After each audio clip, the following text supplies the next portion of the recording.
أعوذ بالله من الشيطان الرجيم بسم الله الرحمن الرحيم رب اشرح لي صدري ويسر لي أمري واحلل عقدة من لساني يفقهوا قولي اللهم صل على محمد وعلى آل محمد كما صليت على إبراهيم وعلى آل إبراهيم إنك حميد مجيد اللهم بارك على محمد وعلى آل محمد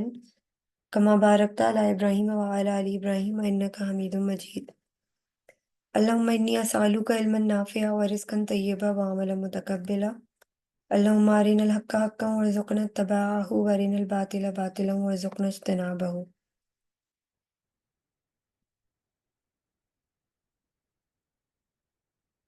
حضرت محمد مصطفیٰ صلی اللہ علیہ وسلم کی بعثت کے بعد یعنی ریولیشن کے بعد وحی کو یاد کرنے اور محفوظ رکھنے کا عمل جو ہے وہ ایک نہایت اہم اور بابرکت مرحلہ تھا، جس میں مختلف طریقے اپنائے گئے تاکہ اللہ تعالیٰ کی پیغام کو صحیح اور مکمل طور پر امت تک منتقل کیا جا سکے۔ اس عمل کی تفصیلات مختلف تفاسیر میں مختلف طریقے سے بتائی گئی ہیں۔ بیسکلی جب پہلی بار وحی غار ہرا میں نازل ہوئی تو حضرت محمد صلی اللہ علیہ وسلم سخت گھبراہٹ کے عالم میں واپس آئے اور حضرت خدیجہ رضی اللہ تعالیٰ عنہا کے پاس تشریف لے گئے۔ تو اس کے بعد جو ہے وہ بیسکلی کچھ عرصے تک وحی کے نزول کا سلسلہ وقفے وقفے سے ہوتا رہا، اور ہر نئی وحی کے نزول پر نبی اکرم صلی اللہ علیہ وسلم مکمل توجہ اور انہماک کے ساتھ اسے سنتے اور دل میں محفوظ کر لیتے۔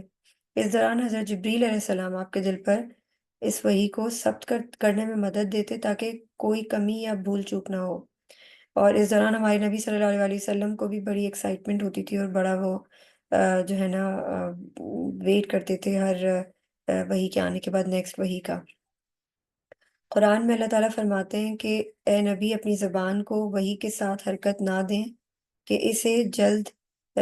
جلدی یاد کر لیں، بے شک اسے جمع کرنا اور پڑھوانا ہمارا ذمہ ہے۔ صحابہ کرام کا بھی اگر ہم حفظ کے بارے میں ذکر کریں تو حضرت ابوبکر صدیق رضی اللہ تعالیٰ عنہ کو ہمارے نبی صلی اللہ علیہ وسلم نے 8 سال میں، پروبیبلی روایت میں آتا ہے کہ 8 سال میں صرف سورہ بقرہ جو ہے نا وہ سمجھائی تھی اور سکھائی تھی، اور اس کے علاوہ قرآن کی حفاظت کا جو زیادہ تر انحصار ہے وہ زبانی یادداشت پر تھا۔ نبی اکرم صلی اللہ علیہ وسلم خود اسے یاد کرتے اور پھر اپنے قریبی صحابہ کو سکھاتے۔ حضرت زید بن ثابت، حضرت علی، حضرت ابن مسعود، حضرت ابو ہریرہ اور دیگر جلیل القدر صحابہ وحی کو فوراً یاد کر لیتے اور اسے دوسروں تک منتقل کرتے۔ بعض صحابہ نے وحی کو چمڑے، پتھروں، کھجور کی چھال اور ہڈیوں پر بھی لکھ کر محفوظ کیا تاکہ کوئی آیت ضائع نہ ہو۔ جب وحی نازل ہوتی تو نبی اکرم صلی اللہ علیہ وسلم پر ایک غیر معمولی کیفیت طاری ہو جاتی، کبھی کبھی اتنی شدت محسوس ہوتی کہ سردی کے باوجود پسینہ بہنے لگتا، اور کبھی آپ صلی اللہ علیہ وسلم اونٹ پر سوار ہوتے تو وحی کی شدت سے اونٹ بیٹھ جاتا۔ اس کے بعد نبی کریم صلی اللہ علیہ وسلم فوراً صحابہ کو وہ آیات سناتے اور یاد کروا دیتے تاکہ وہ مزید پھیلائی جا سکیں، اور صحابہ کو بھی بہت شوق ہوتا تھا اور ان کو یادداشت کی مضبوطی جو ہے نا ان کی اسی طرح ہوتی تھی کہ وہ جو بھی آیت ہوتی تھی وہ بڑے شوق سے اس کو حفظ کرنا شروع کر دیتے تھے اور سیکھنا شروع کر دیتے تھے۔ وہ نہ صرف قرآن کو یاد کرتے بلکہ اسے عملی طور پر اپنی زندگیوں میں بھی نافذ کرنے کی کوشش کرتے۔ حضرت عمر فاروق رضی اللہ تعالیٰ عنہ کے بارے میں آتا ہے کہ وہ ایک ایک سورہ کو مکمل طور پر سیکھنے میں وقت لگاتے تاکہ اس کے احکام پر بھی عمل کر سکیں۔ اسی طرح حضرت ابو ہریرہ رضی اللہ تعالیٰ عنہ نے ایک بار نبی کریم صلی اللہ علیہ وسلم سے گزارش کی کہ وہ کمزور یادداشت کی وجہ سے بہت سی احادیث بھول جاتے ہیں، تو نبی کریم صلی اللہ علیہ وسلم نے ان کے لیے دعا فرمائی اور پھر وہ سب کچھ یاد رکھنے لگے۔ نبی کریم صلی اللہ علیہ وسلم کی حیات مبارکہ کے آخری سالوں میں قرآن جب تقریباً مکمل ہو چکا تھا اور جبریل علیہ السلام نے نبی کریم صلی اللہ علیہ وسلم کے ساتھ 2 بار مکمل قرآن کو دہرایا تاکہ کوئی چیز باقی نہ رہ جائے، اور ابن کثیر میں بھی آتا ہے کہ حجۃ الوداع کے موقع پر نبی کریم صلی اللہ علیہ وسلم نے اعلان فرمایا کہ آج دین مکمل ہو گیا۔ یہ سورہ مائدہ کی آیت میں منشن ہے، جس کا مطلب تھا کہ وحی کا نزول مکمل ہو چکا ہے۔ بیسکلی وہی کو یاد کرنے اور محفوظ رکھنے کا یہ منظم طریقہ محض ایک انسانی کوشش نہیں ہے، بلکہ اللہ کی حفاظت کا معجزہ ہے۔ صحابہ کرام کے اخلاص، نبی کریم صلی اللہ علیہ وسلم کی خصوصی نگرانی اور اللہ کی مدد کے نتیجے میں قرآن آج تک مکمل اور بغیر کسی تبدیلی کے موجود ہے۔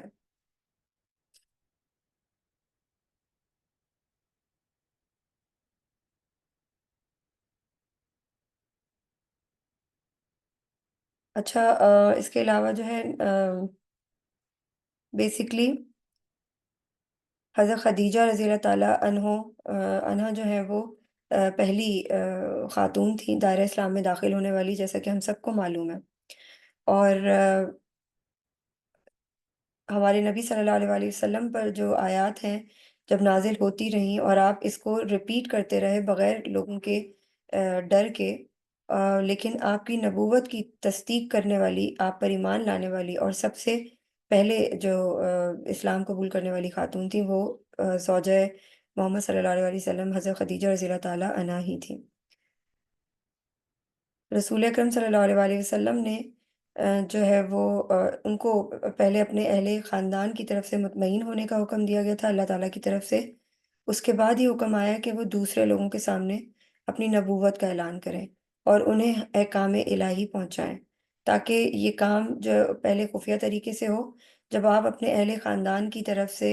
اہل خانہ کی طرف سے مطمئن ہو جائیں۔ تو اس کے علاوہ 5 وقت کی جو نمازیں تھیں وہ ہم سب کو معلوم ہے کہ وہ شب اسریٰ میں فرض ہوئیں، لیکن جو اول اصل نماز تھی حضرت خدیجہ رضی اللہ تعالیٰ عنہا کی زندگی ہی میں واجب ہو چکی تھی۔ روایت میں آتا ہے کہ خدیجہ رضی اللہ تعالیٰ عنہا رسول اللہ صلی اللہ علیہ وآلہ وسلم کی تصدیق کرنے کے بعد اور اسلام قبول کرنے کے بعد جو ہے وہ جب حضرت جبریل علیہ السلام آپ کے پاس آ کر انہوں نے پہلی بار آپ کو خدا کی طرف سے نماز کی فرضیت کا حکم پہنچایا تو آپ صلی اللہ علیہ وآلہ وسلم نے وادی میں نماز پڑھی اور آپ کے پیچھے کھڑے ہو کر جبریل علیہ السلام نے وضو کیا اور 4 سجدوں کے ساتھ نماز کی، 2 رکعتیں ادا کی۔ اس کے بعد آپ اپنے گھر تشریف لے آئے۔ گھر پہنچ کر آپ نے حضرت خدیجہ رضی اللہ تعالیٰ عنہ کا ہاتھ پکڑا اور انہیں چشمہ زمزم پر لے آئے۔ پھر آپ نے اور آپ کی زوجہ محترمہ خدیجہ رضی اللہ تعالیٰ عنہا نے آب زمزم سے اسی طرح وضو کیا جس طرح جبریل علیہ السلام نے بتایا تھا، اور اس کے بعد دونوں نے 4 سجدوں کے ساتھ 2 رکعت نماز ادا کی۔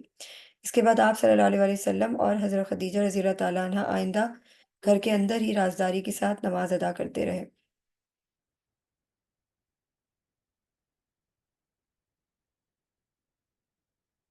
اچھا، اس کے علاوہ اسلام قبول کرنے والے ابتدائی جو لوگ تھے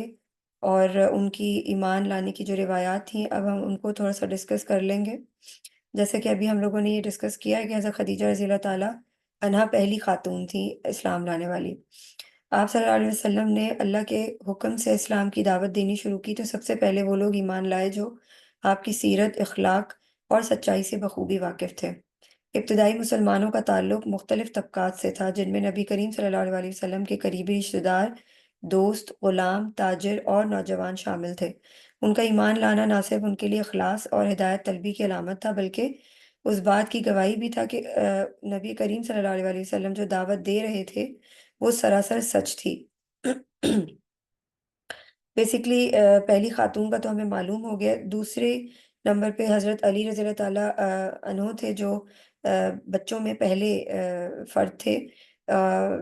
کچھ روایات میں ان کی عمر 7 سال بتائی جاتی ہے اور کچھ روایات میں 10 سال، پر ایک روایت یہ بھی ہے کہ حضرت علی رضی اللہ تعالیٰ عنہ نے فرمایا کہ 7 سال کی عمر میں انہوں نے نماز ادا کی تھی۔ اس کے بعد اس کے علاوہ جو ہے وہ آ، 2 لوگ یہ تھے، اور پھر حضرت ابو بکر صدیق رضی اللہ تعالیٰ عنہ جو تھے وہ مردوں میں پہلے مرد تھے اسلام قبول کرنے والے، اور غلاموں میں حضرت زید بن حارثہ جن کو ہمارے نبی صلی اللہ علیہ وسلم نے منہ بولا بیٹا بھی بنایا ہوا تھا، اور وہ تھے۔ تو یہ 4 لوگ جو ہیں یہ بگننگ میں جب اسلام قبول کیا گیا تو یہ پہلے 4 لوگ تھے۔ اچھا، اس کے علاوہ حضرت علی رضی اللہ تعالیٰ عنہ کے بارے میں یہ کہا جاتا ہے کہ نبی کریم صلی اللہ علیہ وسلم کے چچا ابو طالب کے بیٹے تھے، اور آپ صلی اللہ علیہ وسلم کے گھر میں وہ پروان چڑھے تھے ہمارے نبی صلی اللہ علیہ وسلم کی تربیت میں۔ جب نبی کریم صلی اللہ علیہ وسلم نے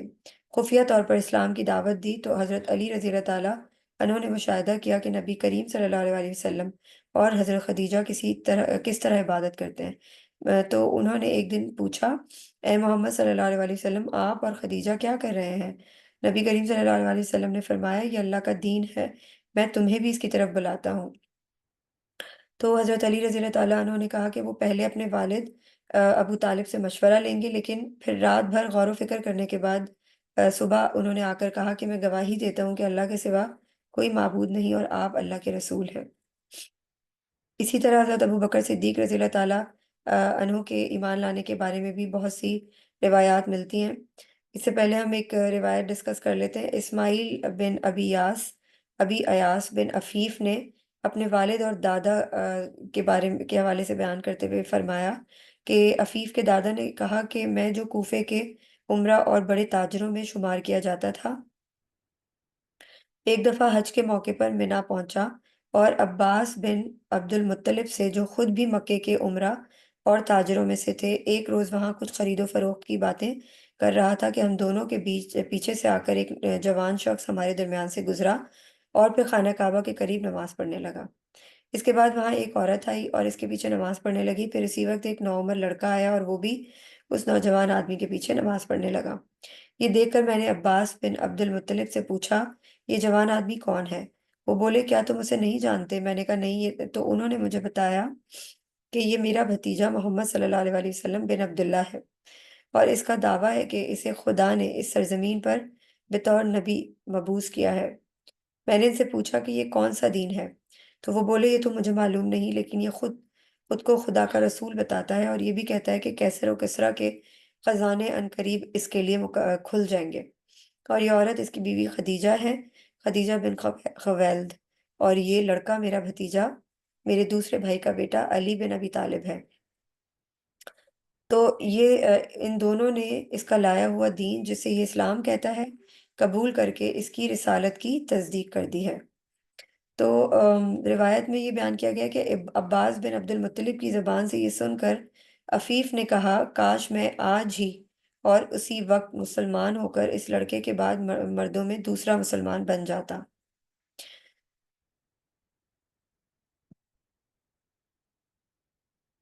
حضرت ابو بکر صدیق رضی اللہ تعالیٰ عنہ جو ہے وہ نبی کریم صلی اللہ علیہ وسلم کے قریبی دوست اور مکہ کے معزز تاجر تھے۔ وہ نبی کریم صلی اللہ علیہ وسلم کی دیانت، صداقت اور اعلی اخلاق کے گواہ تھے۔ اس لیے جب نبی کریم صلی اللہ علیہ وسلم نے انہیں اسلام کی دعوت دی تو انہوں نے فوراً قبول کر لی۔ اور ہمارے حضرت محمد صلی اللہ علیہ وسلم نے فرمایا، میں نے جس کو بھی اسلام کی دعوت دی اس نے پہلے تردد کیا، لیکن ابو بکر رضی اللہ تعالیٰ عنہ وہ واحد شخص تھے جنہوں نے بغیر کسی ہچکچاہٹ کے فوراً اسلام قبول کر لیا۔ حضرت ابو بکر صدیق رضی اللہ تعالیٰ عنہ نے اسلام قبول کرنے کے بعد کئی اور لوگوں کو اسلام کی طرف راغب کیا، جن میں حضرت عثمان بن عفان، حضرت زبیر بن عوام، حضرت عبد الرحمن بن عوف، حضرت سعد بن ابی وقاص اور حضرت طلحہ بن عبید اللہ شامل ہیں۔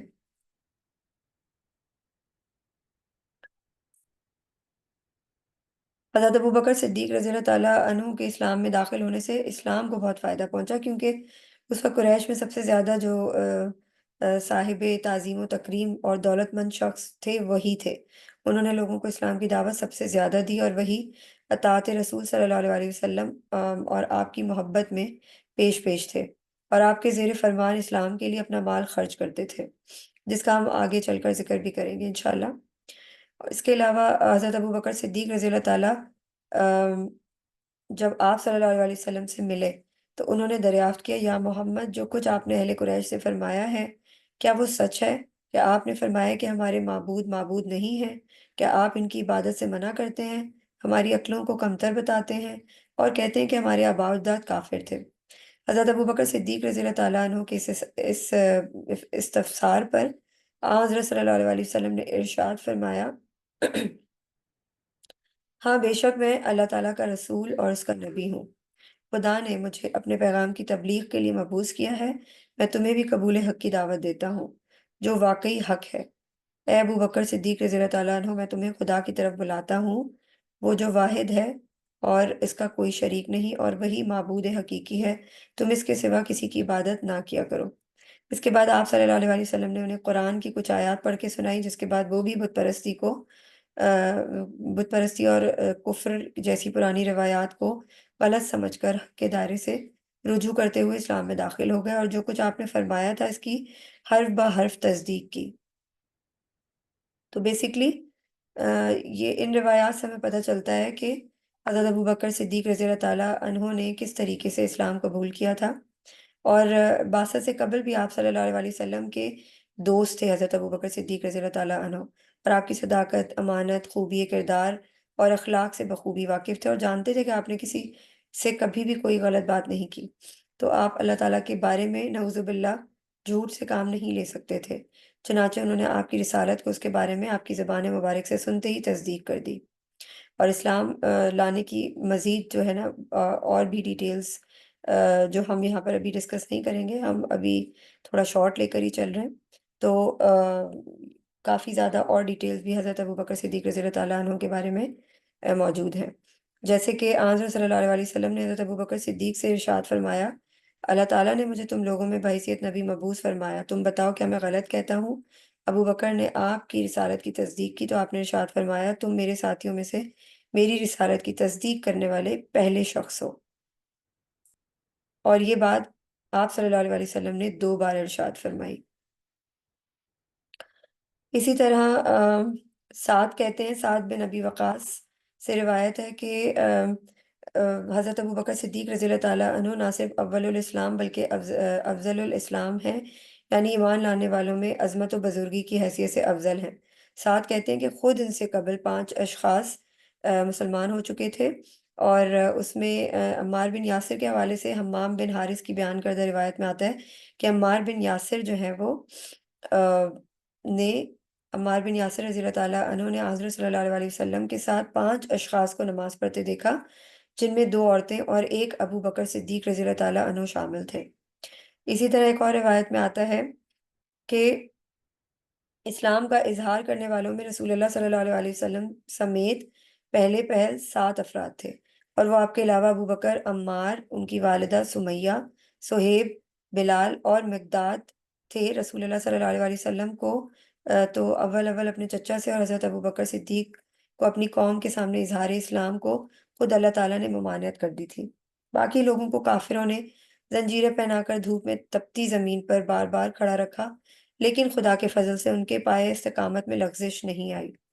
حضرت بلال حبشی رضی اللہ تعالیٰ عنہ بھی انہی میں سے ایک ہیں۔ ان کا تو یہ حال تھا کہ ان کے مالک نے انہیں اپنے 2 بیٹوں کے سپرد کر دیا تھا، جو ان کی گردن میں رسی ڈال کر انہیں مکے کی سڑکوں پر ہر طرف گھسیٹتے پھرتے تھے، لیکن وہ خدا کے عشق میں اس قدر ڈوبے ہوئے تھے کہ ان کی زبان سے احد احد کے سوا کچھ نہیں نکلتا تھا۔ اسی قبیل کی ایک اور روایت میں آتا ہے کہ آ،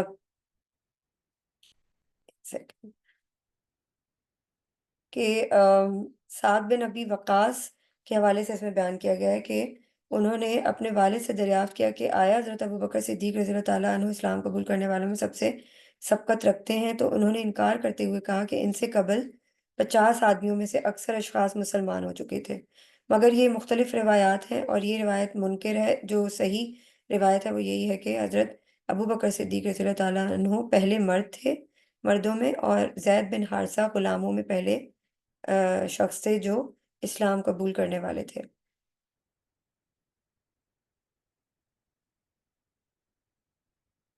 تو یہ اس طریقے سے ہمیں معلوم ہوتا ہے کہ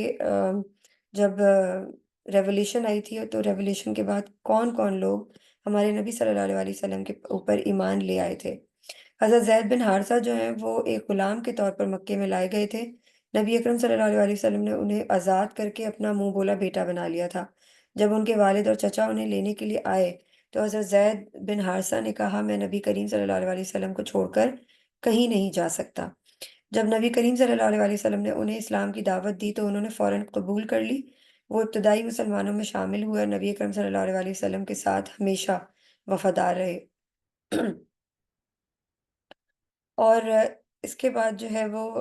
حضرت عمر فاروق رضی اللہ تعالیٰ عنہ کے قبول اسلام کے بارے میں آتا ہے کہ حضرت عمر فاروق رضی اللہ تعالیٰ عنہ ابتدا میں اسلام کے سخت دشمن تھے۔ ایک دن وہ نبی کریم صلی اللہ علیہ وسلم کو قتل کرنے کے ارادے سے نکلے، لیکن راستے میں معلوم ہوا کہ ان کی بہن فاطمہ اور بہنوئی سعید بن زید پہلے ہی اسلام قبول کر چکے ہیں۔ وہ غصے میں ان کے گھر پہنچے اور انہیں مارنے لگے، لیکن جب ان کی بہن نے سورہ طٰہٰ کی آیات تلاوت کی تو ان کا دل پگھل گیا۔ وہ سیدھے دار ارقم پہنچے اور نبی اکرم صلی اللہ علیہ وسلم کے ہاتھ پر اسلام قبول کر لیا۔ حضرت عمر فاروق رضی اللہ تعالیٰ عنہ کے اسلام قبول کرنے کے بعد مسلمان کھلے عام عبادت کرنے لگے اور ان کی بہادری سے اسلام کو ایک نئی طاقت ملی۔ تو بیسیکلی اسلام کے جو ابتدائی اسلام لانے والے تھے، ان کا ایمان لانا اس بات کی دلیل ہے کہ نبی کریم صلی اللہ علیہ وسلم کی دعوت سراسر سچائی پر مبنی تھی۔ ان لوگوں نے جان، مال اور عزت کی قربانیاں دی، لیکن اپنے دین پر ثابت قدم رہے۔ وہ وہ ہستیاں تھیں، یہی وہ ہستیاں تھیں جنہوں نے اسلام کی جڑیں مضبوط کی اور بعد میں اسلامی سلطنت کے قیام میں بنیادی کردار ادا کیا۔ اچھا، دار ارقم کی بات کر لیں گے تھوڑی سی، کہ یہ اسلام کی پہلی جو ہے وہ خفیہ تربیت گاہ تھی، جہاں پہ ہمارے نبی صلی اللہ علیہ وسلم سب کو قرآن سکھاتے تھے اور صحابہ کرام کی تربیت کرتے تھے۔ اسلام کے ابتدائی دنوں میں جب نبی کریم صلی اللہ علیہ وسلم نے نبوت کا اعلان کیا تو مکہ کے مشرکین کی طرف سے سخت رد عمل سامنے آیا۔ پہل دعوت جو ہے وہ خفیہ طور پر چلتی رہی، لیکن جب کھلم کھلا تبلیغ ہونے لگی تو قریش کے سرداروں نے سخت مخالفت شروع کر دی۔ مسلمانوں پر ظلم و ستم کے پہاڑ توڑے گئے اور انہیں اپنے ایمان کی قیمت چکانی پڑی۔ ایسے حالات میں نبی اکرم صلی اللہ علیہ وسلم کو ایک محفوظ مقام کی ضرورت محسوس ہوئی، جہاں جو نئے مسلمان ہونے والے افراد ہیں ان کو دین کی تعلیم دی جا سکے اور وہ عبادت بھی آزادی کے ساتھ کر سکیں۔ اس مقصد کے لیے نبی کریم صلی اللہ علیہ وسلم نے حضرت ارقم بن ابن الارقم کے گھر کو منتخب کیا، جو مکہ میں صفا پہاڑ کے دامن میں واقع تھا۔ اس مقام کو بعد میں دار ارقم کے نام سے شہرت ملی، جو اسلام کی پہلی خفیہ تربیت گاہ اور مرکز دعوت بنا۔ دار ارقم جو ہے وہ اس کا انتخاب اور اس کے انتخاب کی حکمت کیا تھی، تو اس کے نتیجے میں ہم یہ دیکھیں گے کہ یہ گھر جو ہے قریش کے عام راستے سے ذرا ہٹ کر تھا اور یہاں مسلمانوں کے اکٹھا ہونے پر کسی کو شک نہیں ہوتا تھا۔ حضرت ارقم رضی اللہ تعالیٰ عنہ، جن کا تعلق بنو مخزوم قبیلے سے تھا، خود بھی نیو مسلم تھے، لیکن ان کی اسلام قبول کرنے کی خبر عام نہیں ہوئی تھی، اس لیے قریش کے لوگ ان کے گھر کو مسلمانوں کے اجتماع کی جگہ تصور نہیں کرتے تھے، اور یوں دار ارقم ایک محفوظ پناہ گاہ ثابت ہوا۔ یہ نبی اکرم صلی اللہ علیہ وسلم اور ان کے ساتھیوں کے لیے ایک ایسی جگہ تھی جہاں پر وہ دشمنوں کی نگاہوں سے بچ کر جمع ہوتے تھے، قرآن سیکھتے تھے، نماز ادا کرتے تھے اور دین کی بنیادی تعلیمات حاصل کرتے تھے۔ دار ارقم میں نبی کریم صلی اللہ علیہ وسلم نے مسلمانوں کی تربیت اور تعلیم کا ایسا انتظام فرمایا جو بعد میں اسلامی دعوت کی بنیاد بنا۔ یہاں پر نبی کریم صلی اللہ علیہ وسلم خود قرآن مجید کی تلاوت کرتے تھے اور صحابہ کرام کو دین کی تعلیم دیتے۔ حضرت ابو بکر صدیق، حضرت علی، حضرت زید بن حارثہ، حضرت عثمان بن عفان، حضرت سعد بن ابی وقاص، حضرت عبد الرحمن بن عوف، حضرت طلحہ، حضرت زبیر بن عوام اور دیگر کئی صحابہ کرام جو ہیں وہ رضی اللہ تعالیٰ عنہم دار ارقم میں آ کر اسلام سیکھتے اور اپنی روحانی اور فکری تربیت کرتے۔ قرآن کی تعلیمات کے ساتھ ساتھ نبی اکرم صلی اللہ علیہ وسلم انہیں صبر، تقوی، حکمت اور اللہ کی راہ میں استقامت کا درس بھی دیتے۔ یہی وہ جگہ تھی جہاں اسلام کی پہلی جماعت تیار ہوئی، جو بعد میں اسلامی تحریک کو پوری دنیا میں پھیلانے کا سبب بنی۔ حضرت عمر فاروق رضی اللہ تعالیٰ عنہ نے بھی دار ارقم میں ہی اسلام قبول کیا تھا۔ دار ارقم کی تاریخ میں سب سے اہم واقعات میں سے ایک حضرت عمر فاروق رضی اللہ تعالیٰ عنہ کا اسلام قبول کرنے کا بھی تھا۔ حضرت عمر فاروق رضی اللہ تعالیٰ عنہ اسلام کے سخت دشمنوں میں شمار ہوتے تھے اور نبی اکرم صلی اللہ علیہ وسلم کے قتل کا ارادہ بھی کر چکے تھے، جیسے کہ ابھی ہم نے ذکر کیا۔ اور جب انہوں نے اپنی بہن کے گھر پہ سورہ طٰہٰ کی آیات سنی تو وہ جو ہیں انہوں نے مطلب وہ سمجھے کہ ان کا دل پگھل گیا اور وہ ایمان لے آئے۔ مگر کچھ روایت میں یہ بھی آتا ہے کہ جب حضرت عمر فاروق رضی اللہ تعالیٰ عنہ یہ سوچ کر خانہ کعبہ کے طرف گئے کہ میں جو ہے سنوں تو صحیح کہ ہر کوئی کہتا ہے کہ وہ جادو ہے، جادوگر ہے، نعوذ باللہ، یا وہ کاہن ہے، یا وہ مجنو ہے، نعوذ باللہ، تو میں سنوں جا کے کہ وہ کہتے کیا ہیں۔ تو ایک دن ہمارے نبی صلی اللہ علیہ وسلم خانہ کعبہ کے سامنے نماز پڑھ رہے تھے اور خانہ کعبہ کے غلاف کے نیچے حضرت عمر فاروق رضی اللہ تعالیٰ عنہ چھپ کر کھڑے ہو گئے تھے تاکہ وہ سن سکیں کہ آپ صلی اللہ علیہ وسلم کیا کہتے ہیں۔ اور جو وہ سوچتے جاتے تھے وہی آیت نازل ہوتی جاتی تھی۔ تو یہ ابھی میں نے یہ ریسرچ نہیں کی تھی، اس لیے مجھے یاد نہیں آ رہا ایگزیکٹلی کون سی صورت تھی، مگر وہ یہی تھا کہ وہ سوچتے تھے کہ یہ تو کسی جادوگر کا کلام ہے، تو آیت آئی کہ یہ جادو ہو نہیں سکتا، تو وہ حیران ہو جاتے ہیں یہ کوئی کاہن کا کلام نہیں ہے۔ تو یہ جو ہے وہ حضرت عمر فاروق رضی اللہ تعالیٰ عنہ بڑا حیران ہوئے کہ ان کو کیسے پتہ چل رہا ہے کہ میں یہ سوچ رہا ہوں۔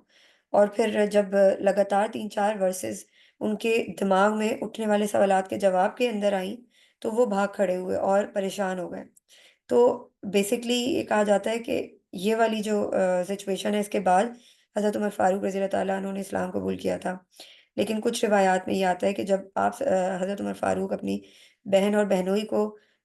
کے گھر گئے اور ان کو مارا، اور جب انہوں نے سورہ طٰہٰ کی ورسز سنی تو ان کا دل پگھل گیا۔ تو یہ واللہ عالم، اللہ بہتر جانتا ہے کہ کون سی روایت ٹھیک ہے، لیکن یہ ہے کہ جب ان کے دل پر گہرا اثر ہوا، جب انہوں نے سورہ طٰہٰ کی آیات اپنی بہن سے سنی، تو وہ سیدھے دار ارقم پہنچے جہاں نبی کریم صلی اللہ علیہ وسلم اور صحابہ کرام موجود تھے۔ انہوں نے نبی کریم صلی اللہ علیہ وسلم کے سامنے اسلام قبول کر لیا، جس پر مسلمانوں نے خوشی سے نعرہ تکبیر بلند کیا۔ حضرت عمر فاروق رضی اللہ تعالیٰ عنہ کے قبول اسلام کے بعد مسلمانوں کو مزید حوصلہ ملا، اور اسلام کی دعوت جو ہے وہ نسبتاً زیادہ کھل کر دی جانے لگی۔ دار ارقم صرف ایک عام مکان نہیں تھا، بلکہ یہ اسلام کی ابتدائی تاریخ میں ایک سنگ میل کی حیثیت بھی رکھتا تھا۔ یہی وہ جگہ تھی جہاں نبی اکرم صلی اللہ علیہ وسلم نے اسلام کے ابتدائی اصول واضح کیے اور مسلمانوں کو دین کے لیے قربانی دینے کا سبق دیا۔ اس مرکز نے ان صحابہ کی تربیت کی جو بعد میں اسلامی ریاست کے ستون بنے۔ حضرت ابوبکر صدیق رضی اللہ تعالیٰ عنہ، حضرت علی، حضرت حمزہ، حضرت عثمان، حضرت عمر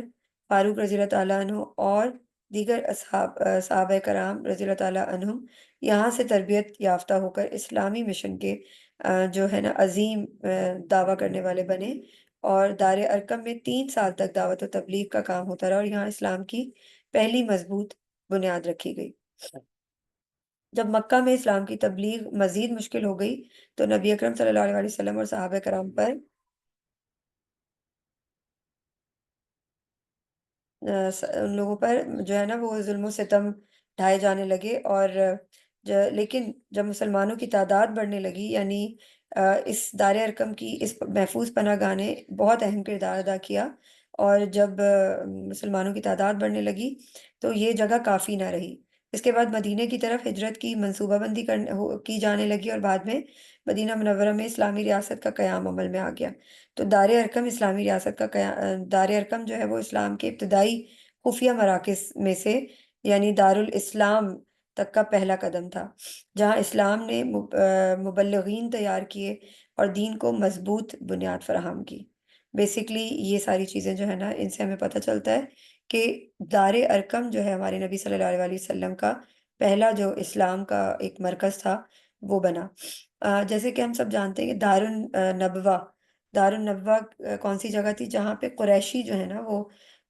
بیٹھ کر ساری ڈسکشنز کرتے تھے، ان کی اس جگہ کو دار الندوہ کہا جاتا تھا۔ جزاک اللہ خیر۔ جی سمیرا، آپ کا کوئی کوشچن ہے تو آپ پوچھ سکتی ہیں۔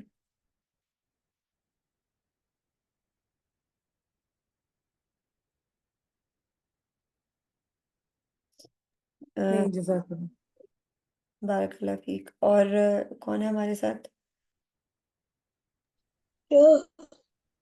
روشن۔ جی روشن، کیسی ہیں آپ؟ نہیں نہیں، الحمد للہ الحمد للہ، نہیں کافی کلیئر ہے سارے کانسیپٹ، الحمد للہ۔ ٹھیک ہے، انشاءاللہ میری کوشش ہے کہ کل ہم ابھی 2 3 دن اور لگاتار یہ سیشنز کر لیں، کیونکہ پھر طاق راتیں آ جائیں گی، تو پھر نیکسٹ ویک شاید ہماری پھر سیرہ کی کلاس کوئٹ ہو جائے، ہم عید کے بعد پھر ریزیوم کریں۔ اٹس اپ ٹو یو، آپ بتا دیجیے گا آپ لوگ کہ کرنی ہے تو پھر ہم لوگ نیکسٹ ویک بھی کنٹینیو کر لیں گے انشاءاللہ۔ ٹھیک ہے، جی سچویشن دیکھ کے بتا دیتے ہیں نا۔ ٹھیک ہے، ٹھیک ہے انشاءاللہ۔ اب اس کو میں ریپ اپ کر لیتی ہوں۔ سبحان اللہ و بحمدی، سبحانک اللہم و بحمدک، اشہد ان لا الہ الا انت، استغفرک و اتوب الیک۔ السلام علیکم ورحمۃ اللہ وبرکاتہ۔ وعلیکم السلام۔